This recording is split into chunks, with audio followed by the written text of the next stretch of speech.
Scams का बाजार गर्म है और इन्हीं स्कैम्स में एक और स्कैम जो अलेजिड स्कैम है वो है फायर एंड इमरजेंसी सर्विसेज का। जिस फायर एंड इमरजेंसी सर्विसेज को लेकर 2020 में भी जो एस्पिरेंट्स है वो सड़कों पर उतरे थे। उन्होंने ये कहा था कि इस मामले में धांधली हुई है, इन्वेस्टिगेशन होना चाहिए। और उसके बाद जब JKPSI की रिक्रूटमेंट में भी स्कैम नजर आया और उसको लेकर CBI प्रोब ऑर्डर किया गया तो दोबारा से फायर एंड इमरजेंसी सर्विसेज के जो एस्पिरेंट्स हैं वो सड़कों पर उतर आए और उन्होंने ये कहा कि अगर लेफ्टिनेंट गवर्नर मनोज सिन्हा आदेश दे सकते हैं कि JKPSI के मामले में CBI प्रोब हो तो फायर एंड इमरजेंसी के मामले में आखिर इन्वेस्टिगेशन क्यों नहीं हो रही। कुछ एस्पिरेंट्स थे जो फायर एंड इमरजेंसी सर्विसेज के जिन्होंने लेफ्टिनेंट गवर्नर मनोज सिन्हा से मुलाकात की और सुनिए कि उन्होंने क्या अश्योरेंसेस दी। एक एस्पिरेंट में से निसार मेरे साथ इस समय फोन लाइन पर जुड़े हुए हैं। निसार, मुझे ये बताएं कि आप जब लेफ्टिनेंट गवर्नर मनोज सिन्हा से मिले, कब मिले, क्या बातें आपने उनके सामने रखी और क्या अश्योरेंसेस मिले हैं?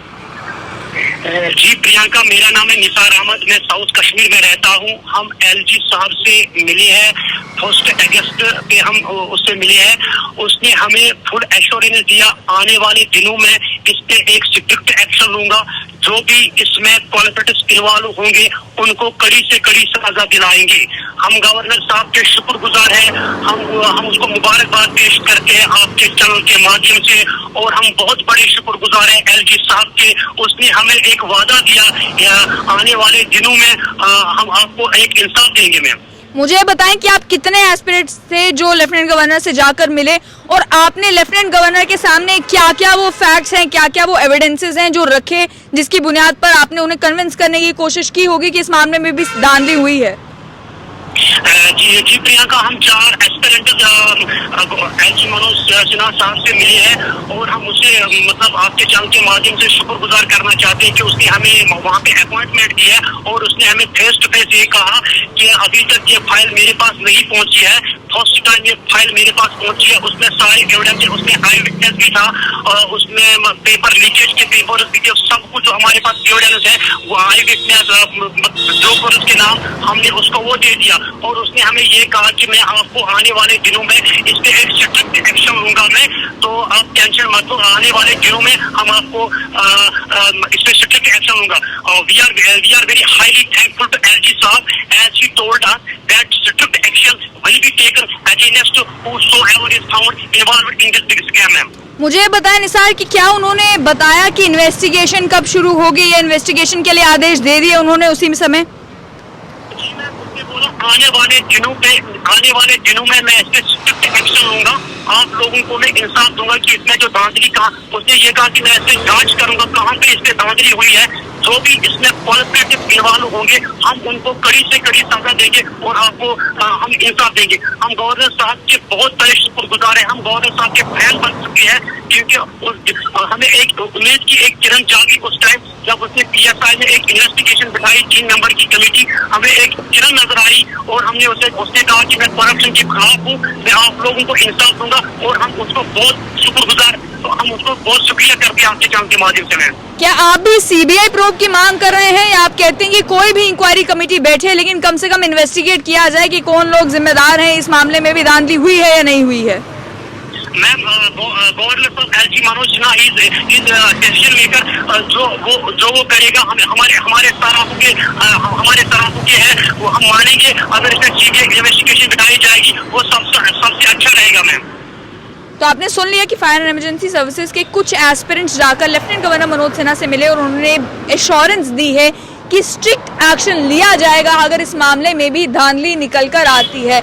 ये आपने देखा होगा कि पिछले दिनों जब JKPSI के रिक्रूटमेंट के मामले में धांधली निकल आई और उसको लेकर CBI प्रोब ऑर्डर किया गया, उसके बाद से बाकी भी जो रिक्रूटमेंट्स करवाई गई थी उनको लेकर भी इंक्वायरी कमेटी बिठाई गई, इंक्वायरी चल रही है।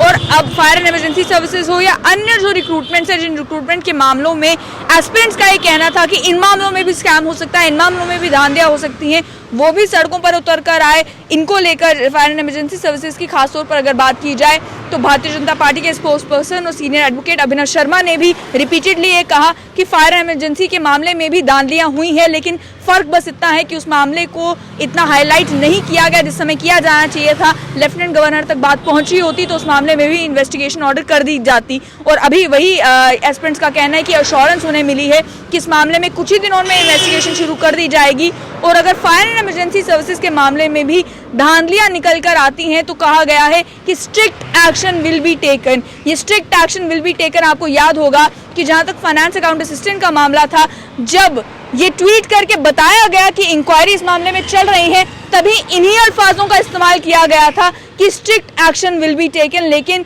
उस समय एस्पिरेंट्स ने कहा कि क्लैरिटी के साथ ये बताया जाए कि strict action will be taken against हुम, कौन लोग, जो जेकेएसएसबी के लोग इसमें इन्वॉल्व है उनके खिलाफ, जिन्होंने पेपर बेचा खरीदा, अगर वैसा भी कुछ हुआ है तो उनके खिलाफ, या फिर उन सभी एस्पिरेंट्स के खिलाफ जो फिलहाल सड़कों पर है, इंतजार कर रहे हैं कि आखिर इस इंक्वायरी का नतीजा क्या निकलेगा, क्या लिस्ट स्क्रैप होगी या फिर कोई और फैसला लिया जाएगा। वहीं फायर एंड इमरजेंसी सर्विसेज के एस्पिरेंट्स का भी ये कहना है कि इस मामले में चाहे सीबीआई प्रोब हो, चाहे नॉर्मल इंक्वायरी हो, वो फैसला तो लेफ्टिनेंट गवर्नर मनोज सिन्हा तक, हमारी डिमांड बस इतनी थी कि इन्वेस्टिगेशन होनी चाहिए और अब एश्योरेंस दी गई है कि फायर एंड इमरजेंसी सर्विसेज के मामले में भी इन्वेस्टिगेशन होगी। लेकिन यहाँ पर सवाल ये भी है कि फायर एंड इमरजेंसी सर्विसेज की जब लिस्ट निकली थी, उसके बाद से लिस्ट में जिन भी लोगों के नाम थे वो सभी ऑलरेडी सर्विस कर रहे हैं। लेकिन उसको लेकर भी एडवोकेट अभिनव शर्मा ने क्लैरिटी के साथ ये बताया था कि अगर किसी भी रिक्रूटमेंट के मामले में धांधली निकल आती है तो चाहे जो सिलेक्टेड कैंडिडेट्स हो वो ज्वाइन क्यों ना कर चुके हैं, उनकी सर्विसेज को टर्मिनेट किया जा सकता है। एक पेंडोरास बॉक्स ऑलरेडी खुल चुका है, ये देखना ये होगा कि इस पेंडोरास बॉक्स में से अब और क्या कुछ निकल कर आता है और कितनी ऐसी रिक्रूटमेंट्स हुई हैं जो जम्मू कश्मीर में, जिनमें अब इन्वेस्टिगेशन होगी, जिनमें अब इंक्वायरी कमेटीज बैठेगी, जिनमें अब मालूम किया जाएगा कि इसमें धांधली हुई है या नहीं हुई है।